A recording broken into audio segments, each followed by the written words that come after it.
On Lubbock High Sports, this is the Westerner Fan Zone on 100.7 The Score and the 100.7 The Score mobile app. Good Wednesday evening. Welcome to the High School Fan Zone on 100.7 The Score. I'm Randy Rosetta. This is the High School Fan Zone, as I just mentioned, and we are going to talk football for the first segment with a lot of Lubbock High Westerners. If you're watching on TV, you can see a whole crew up here with Juan Rodriguez. We're going to switch gears and talk volleyball in the second segment when Friendship arrives, and then switch back to football for the third segment. We'll talk to the Lubbock Cooper Pirates and talk about what they did, what they've got ahead. I'm going to jump in and do a couple of things, do a couple of shopping list things here before we start. Reminder that this fall we are now on a different schedule than we have been in the past. Mondays will be Estacado, Memorial, and Liberty, 6 to 7:30 p.m. Monday nights, Monterey and Coronado, so we got to hear about that game from both sides last night, 6 to 7 p.m. Wednesday nights will be Lubbock High, Friendship, and Lubbock Cooper, 6 to 7:30 p.m. 6 to 6:30 p.m. on Double T 97.3 and on here on 100.7 The Score. You can listen to the West Texas Friday Night Preview. From 9:30 to midnight, the West Texas Friday Night Scoreboard shows on those same two stations. Archived shows can be found on the High School Fan Zone page at doubleTSportsNetwork.com. And make sure you download the 100.7 The Score mobile app to listen live or listen to podcasts of tonight's shows or any of the 8 High School Fan Zone shows. We go 3-2-3 during the fall, and when we get past Thanksgiving, we'll cut back to 2 nights a week and figure out the schedule when we get there. Because right now we're right in the heart of a football season, right in the heart of a volleyball season. Lubbock High is coming off a bye week, not an open week, not a kick up your feet and relax week. Am I right about this, guys? Yes, sir. They just happen to not play a game this week, but they do play a game this week. They go up to Amarillo. They take on Tascosa, which we're going to talk about the two faces of Tascosa that they got to see on video this last week against Coronado. Westerners are 1-3. This will be their first district game. They're very deceiving, 1-3. There's a couple of teams this right now in Lubbock. Lubbock High and Friendship. Friendship's 2-3 right now. I think that's deceiving for them. This is a Lubbock High team that, especially offensively, can hang up points, hang up yards, move the ball with just about anybody. Now they got to start putting things together on both sides of the ball as we get into district play, and these games start to have a little bit more teeth to them. Onrod, I know you're way down there. Can you hear me? Yes, I can. I can definitely hear you, Randy. I know we're both we're heading towards that 6-0 number, so we got to talk a little bit louder to each other. I'm a little closer than you are. Not by much. I'm going to have you introduce your guys, and then I'm going to have them talk so people can recognize them by voice. All right, to the right of me is Madden Gatica. He's one of our offensive linemen, a senior. To the right of him is Romulo Escobar, and he's one of our offensive linemen and senior. And then to the right of them is Bo Davis, our sophomore running back. Romulo, you've got one of the names that just rolls off the tongue a little bit. So I wish I got to say it more. I just get to write it a bunch. So Bo is sporting the LSU baseball shirt, and I told him when he walked in that struck a chord with me. That's a team that I covered for 10 years in my Louisiana days, so he gets some brownie points for that. Go ahead and introduce yourself, Bo. Yeah, my name is Bo Davis. I play running back here at Lubbock High, and I'm ready for district and Tascosa. Also a wrestler, correct? Yes, sir. Like Big Brother. So my name is Romulo Escobar, and I'm an offensive lineman. Been playing for 4 years here at Lubbock High with Coach Rod. And man, I can say this year I feel really confident in what we're able to do, and I think we could go out there and really just show everybody what we got. So I'm ready.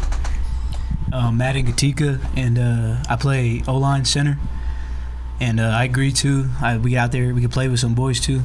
I think we're one of the better teams in our district. I know our record don't show it, but we could play with everybody. Is it Madden, like John Madden? Yes, sir. Nice. That's a good. Those parents had something in mind then when they were named it. He's got some bling on over here too. Yes, he does. You can answer. So for those of you who don't know, these two linemen have played a big part in what we're going to talk about here. Lubbock High in the first 4 games put up big offensive numbers. The young man to my left had a lot to do with that. Bo Davis has rushed for 800 yards in 4 games, and that doesn't take my math skills don't have to be that good. That's 200 a game. Pretty much average. That's yes. a lot. That's Yes, a lot sir. of yards a game. Yes, it is. I'm going to give you a chance to. You're probably too young. You don't need to buy a steak dinner or anything. But how big have these two guys and the other offensive linemen been for you? I mean, they've helped tremendously. I mean, they've opened up the holes. Not just been able to hit them, but all my successes to these guys to the left of me and all of them that aren't here, they've helped me a lot. And that's been something that there's been a good offensive lineman through your 4 years, Juan. Hearing you talk, you've got a group that you kind of believe in maybe more than you ever have before, because you've got a couple of these guys that have been around with you. I think you've both been with Coach all 4 years. Yes, sir. So you know all of his secrets. You know all of his tendencies. Yes, sir. Well, first of all, they're mean. Well, But that helps. more importantly, I think a lot of it is their tenacious attitude and their willingness to go above and beyond to get better. Both of these young men to the right of me put a lot of effort, both not just on the field and in the classroom, but outside of that, because they both work pretty much full-time jobs. And for them to come out and do what they do on a regular basis and throughout the summer, it's really just shows us the kind of character of young men that they really are. They're both leaders within our group. Can I say that they both don't drive me crazy? Absolutely not. They both drive me crazy, but I love them to death. But they all do. But I think they've just taken a really big centerpiece on our offensive line, and the leadership that they've brought to the table has paid dividends. And it's not uncommon that on a Friday night when we're having a timeout or discussing what the next play is, that these two guys, along with their other buddies, say, "Coach, we got it. We'll get you those 2 yards, or let's go for it." And when they take that type of ownership, it's definitely paid dividends for us.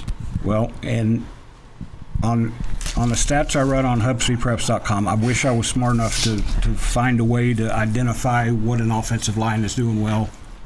35 years I've not been able to figure that out. That's why I run team offensive stats, because I think that's a reflection of what these guys do. Lubbock High in 4 games right now leads the city with 485.3 yards a game. That's 1,107 on the ground, 834 through the air. Let's not forget, Zach Range's been really good at quarterback for you guys too, throwing the ball. You guys, Zach's a guy that you guys have played Yes, with. sir. How good has he been? I think he has great vision, and we give him that time in the pocket like he needs, and he's able to just go out there and just show what he's got, the arm he's got, and we just make plays, and he's a man. Now, we're just talking about, I told you that I'm very familiar with a Westerner in my house. Have you guys all played with Zach? Well, we're coming up on a break, but when we come back, talk about how long you've played with Zach, because I want to jump in real quick. We're doing something new on this show. When we come back, I'll mention it. We're naming a Fan Zone Boys and Girls Player of the Week. When we come back, we'll pull the curtain back on the Boys Player of the Week on 100.7 The Score. Bringing you the latest news from Lubbock High Athletics. This is the Westerner Fan Zone podcast from 100.7 The Score. Welcome back into the Westerner Fan Zone on 100.7 The Score. I'm Randy Rosetta. I teased it a little bit before. We started something new this year where we name a Fan Zone Boys Player of the Week, Fan Zone Girls Player of the Week. We named the girls player last week. It was Bailey. I want to make sure I say her name right. We'll come back to that because I want to make sure I get that right. Young Lady Friendship volleyball player. The boys player is Donovan Torres from Estacado, and I'm going to read these numbers off. This was a 14-7 game, so you think there may not be a ton of stats. This young man had 4 tackles, 3 solo, which was a big deal, and when there wasn't a whole lot of snaps happening. He broke up the final pass of the game when Randall had a chance to drive and score for the tying touchdown. He punted 3 times for 40.3 yards each time. And he stepped in at quarterback when J-Rick Ward got dinged up a little bit. Didn't throw the ball a lot, but he kind of engineered their offense. And I want to ask Coach if he's seen Estacado's offense on video. It's a full house, very old school offense. A lot of spins, a lot of stuff going on. He had 50 yards rushing on 9 carries. Just was a Matador Swiss Army knife and a very important 14-7 win for them. Donovan was on earlier this week, and you guys know, any of you know Donovan? Well, I know you haven't. You played him in a scrimmage this year. He's a good young man and a very important player for them. I want to run through this week's football schedule before I forget.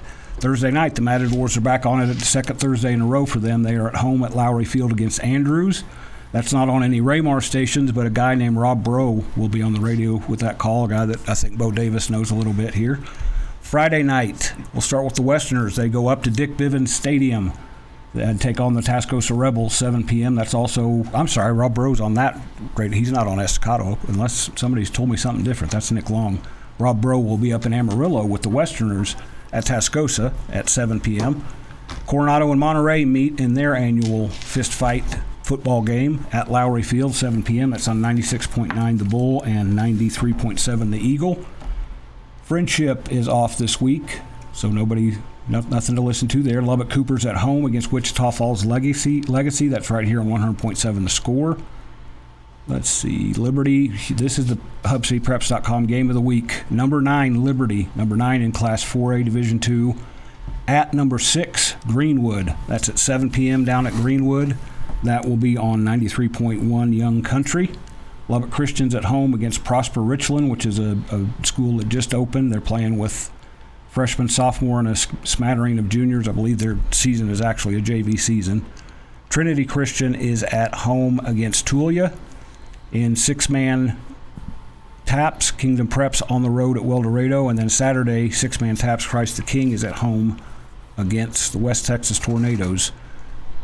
Juan, have you seen video of Estacado's offense that they've run this season? They ran some last year, but much more this year. I think I smell a little wing T there. Yes. I've had some conversations with Eric. And that's the thing about when you get to be our age a little bit.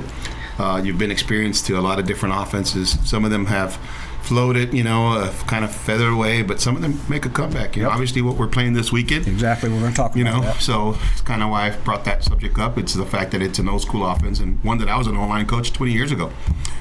But in doing, I've made a lot of phone calls, a lot of research, a lot of different people, and it's evolved. The VR's evolved just like the slot T's evolved, and even the wing T has evolved. Everybody kind of puts their own little spice on it, too, so to speak. But it still is what it is. It's still flexible option. It's still slot T, wing T. And these guys have a lot to do with it. Yes, absolutely. They don't know how wing T even looks like, but we tried it one time and it just didn't work out for us. So Cedric Ross from Estacado, you number 1 when you guys played him, quite possibly the fastest guy in Lubbock right now. Yes, sir. He lined up a couple times, took the snap, did this little spin move, and then look for a hole. You want to talk coach into that? I mean, I know Zach's having a great year, but you want to take the snap and start spinning around back there and finding your hole? I don't know about that spin move. I haven't perfected that. I'd love to go just watch their practices and see how they do that. Well, let's talk about these guys in Tascosa because Coach mentioned it. You guys none of you play defense, correct? No, sir. I play a little bit.